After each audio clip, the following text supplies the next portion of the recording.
Posture in Irish dancing is very strenuous on your back. It's very important when you're thinking about your posture to imagine a line attached to the top of your head that continues all the way up into the ceiling, so you're constantly getting this feeling of being held up from here. Our next section, which is balancing toe work, continues that idea of this line pulling you up into the sky, up on your feet, and coming back down again.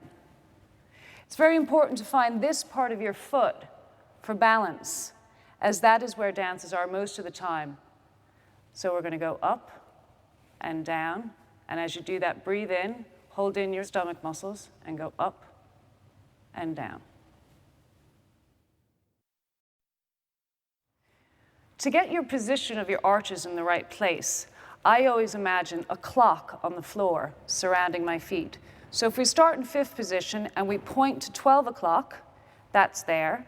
But now, as overcrossing is very popular in Irish dancing, it's very good to think of it at 11:30. So we come back in and we have 11:30. I've also included a different point, which is to 1 o'clock on the clock, because a lot of Irish dance moves now utilize this position of the leg as we wrap around when we're traveling in the air. So we have 1 o'clock and 11:30. And out again and back. Arches are key to any Irish dancer, especially in soft shoe.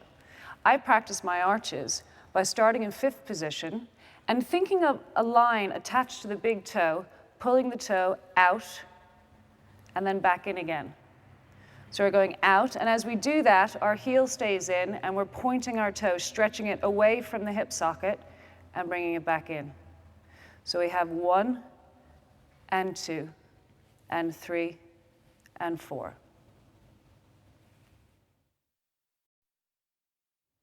Point turns are also becoming very popular in Irish dancing. I like to think of point turns as squaring off. So if you imagine a cross through the middle of your body, you point at 11:30, pick your foot up as you're about to do a hop back, and then turn on your back foot as you point down. So you pick your foot up, and you're pivoting on your back foot. You pick your foot up, you're facing this way, you pick your foot up, and you're back to the start.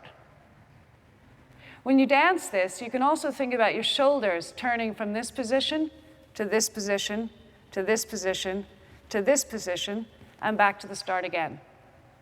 The important thing here is that there's actually only 3 moves. Point, lift, hold. Point, lift, hold. Point, lift, hold. Point, lift, hold. It's really good to practice this slow and try and get the feeling of each direction before you dance it full out. Leg work has become extremely popular in Irish dancing, with many dancers trying to achieve a very great height with their leg in the air. To achieve that, you have to start small. So by actually just practicing, imagining, again, a string attached to your toe, and your string is lifting your toe and bringing it straight down again. So we're lifting all the way up and straight down again. It's very important when you do this to get the same amount of tension on the way up and control on the way down. Sometimes I imagine my legs are in water. So on the way up, we go like that, and on the way down, we push through the water with some resistance. Take it slow, and eventually you'll have the strength to keep going.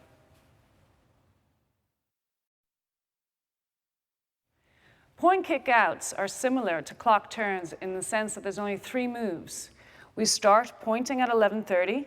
We take our toe, we lift it to our knee. We're at a 90-degree angle to our hip, and then we extend the foot directly out and back down and back in. So we have 1, 2, 3, down. Hop backs lead on from point kick outs in the sense that we lift our foot straight up. We're going to bring it back, having our toe touch the side of our knee, and pull it straight back down. To do that again, we just think of lifting our foot all the way up, side of the knee, and straight back down.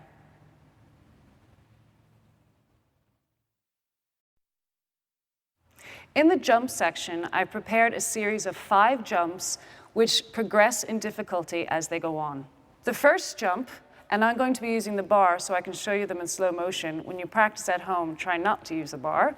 The first jump is simply 1 and straight.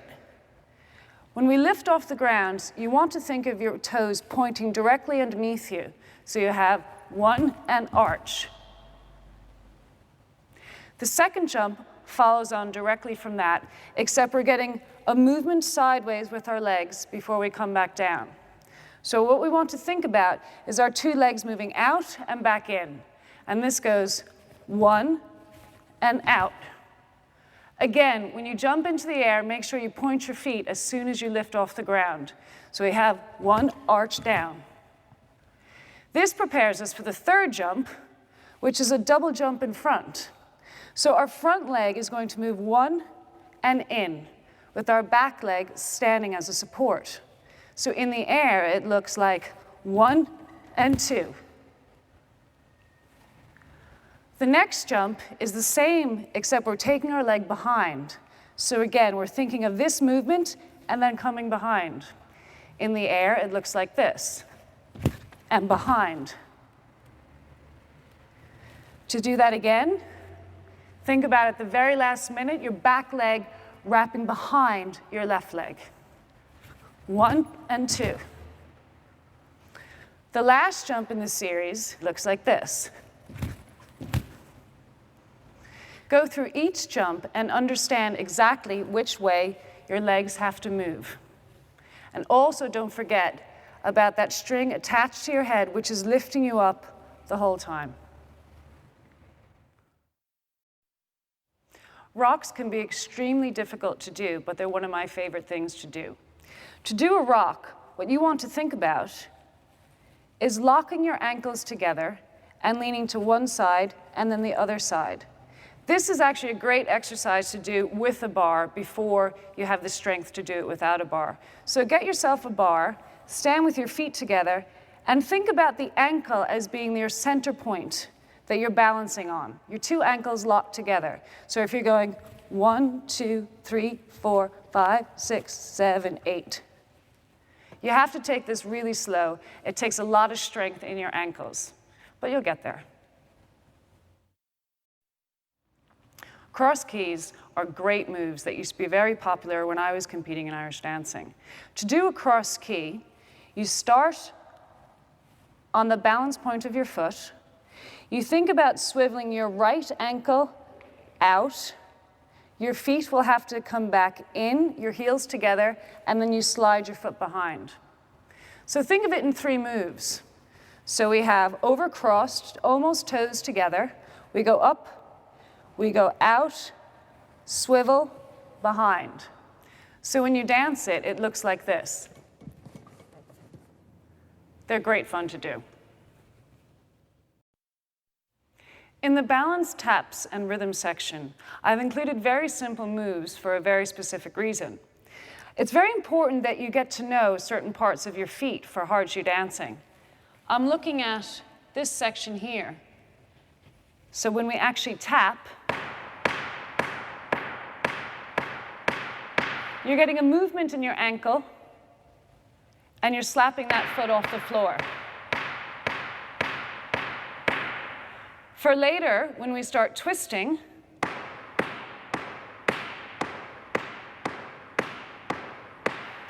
we're training the ankle to move from right to left. So when we go into heels, that movement is already in place. Cut work is extremely popular in Irish dancing, but it's also very easy to injure yourself while you're doing this. So pay attention for a second. When we stand on our toes, what we want to think about is, again, a line from the toe, drawing straight up as far as you can with your knee pointing down. So if I'm going to do that, there's one movement coming from the toe, up, toe, up, toe, up. Have a practice of that at home and just try and imagine that line through all the way up to your hip.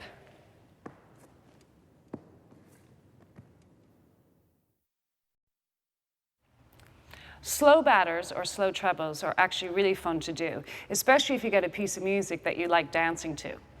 So what I like to do with slow trebles is literally listen to each beat.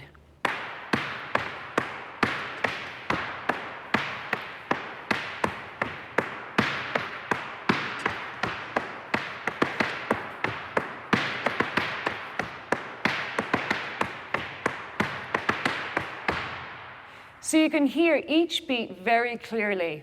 1, 2, 1, 2, hop back.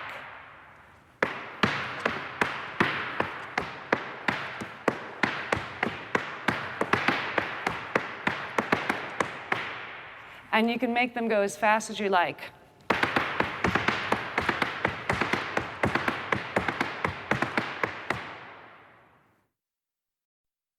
Heel work is great fun.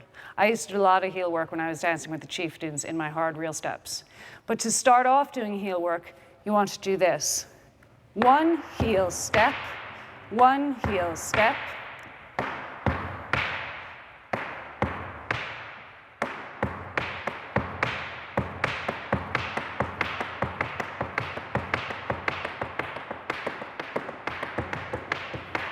Okay? You can also do that adding a twist in eventually with your ankle. So you can start by going.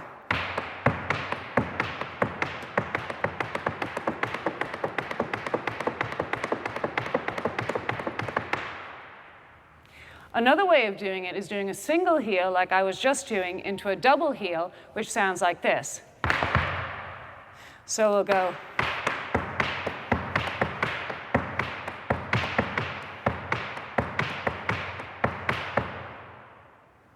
You can do a succession of heels going from slow to fast.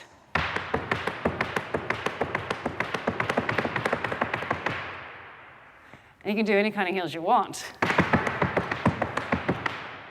So just have fun with those. But the main thing is that you get the 3 sounds. 1, 2, 3, 1, 2, 3.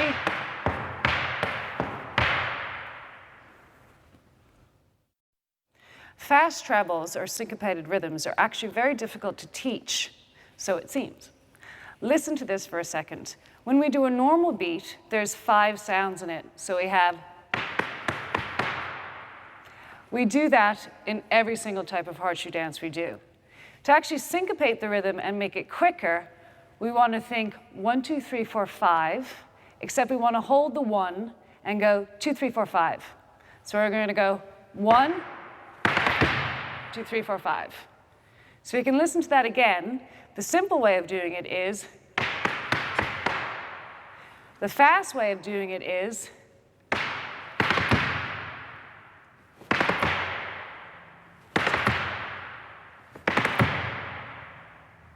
you can also do that beat in front, keeping your right foot in front.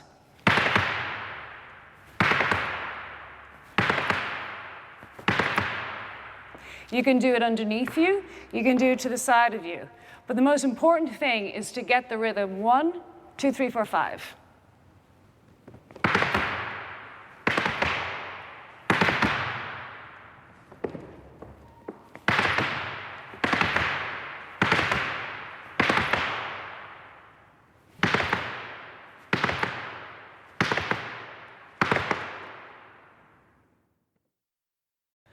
A box is a very traditional Irish dance move that is, again, making its way back into the competitive sphere.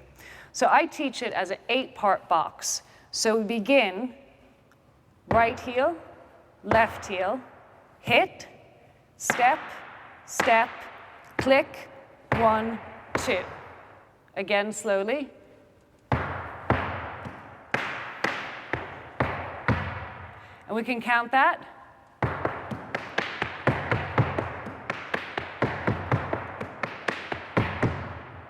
You can also have fun with that movement and make it even faster. You can put heel work into it, so you can go, depending on what dance you're doing.